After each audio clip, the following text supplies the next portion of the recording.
an incident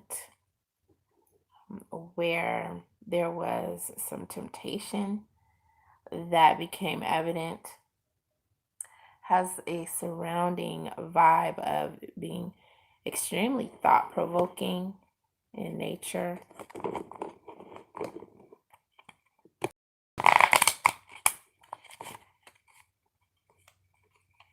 And it's one where someone feels that their luck came in a big way. They feel like maybe they went down the wrong path, and maybe you caught them slipping, or maybe vice versa. Maybe it was something that you feel like you wouldn't encourage others to do, and yet the universe was sparing in a sense, and it got people on a tangent to really think about things.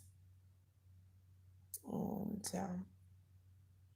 it's helping many people to move towards a more enlightening thought process,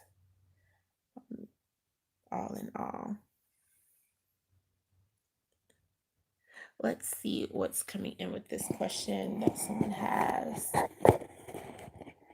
about how to know if a deck is good for you specifically and what to look out for.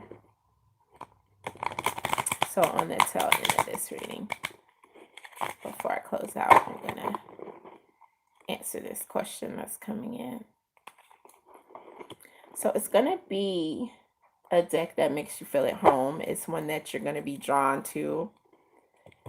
It's one where you're going to say, oh yeah, that's the one for me. Something specific that's likely to stand out is,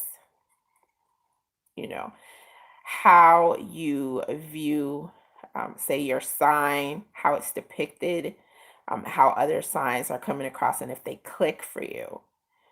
Um, Also, when you take a look at some of the color schemes, just what feels natural to you, what you're just naturally drawn to, especially when you're feeling encouraged.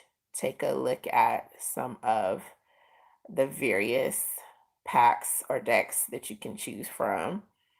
Sometimes the color scheme, sometimes just the general emotion that it evokes within you. That's going to be something you're going to want to work with. You're going to want to pick it up and look at the artwork because it's going to touch you. It's going to help you to feel like, okay, you connect a little bit with the pictures.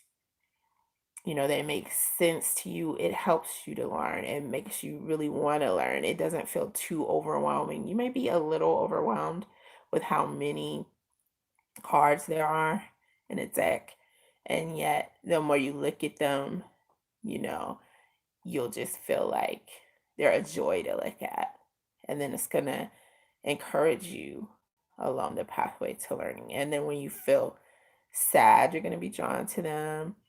Or when you're happy, you're still gonna feel a little bit drawn to them. So no matter what your emotional outlook is, you'll still feel like, you know, they're drawing you in for answers.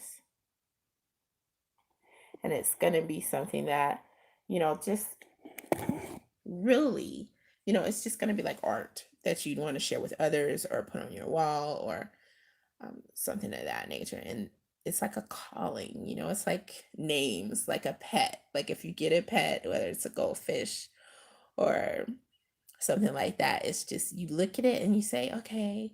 And some people do the same thing with cars.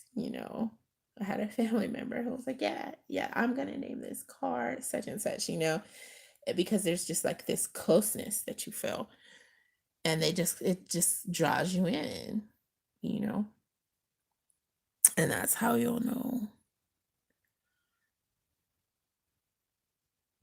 And you're a blessing as well. I appreciate you stopping in, and I will post anything else that comes to mind about how to pick decks. But usually they'll kind of like call to you. There'll be some sort of deep attraction that you feel. towards them, kind of like a mate in a way. So some people don't really like flashy, some people kind of do. And so you'll gravitate more towards what you just feel called to do.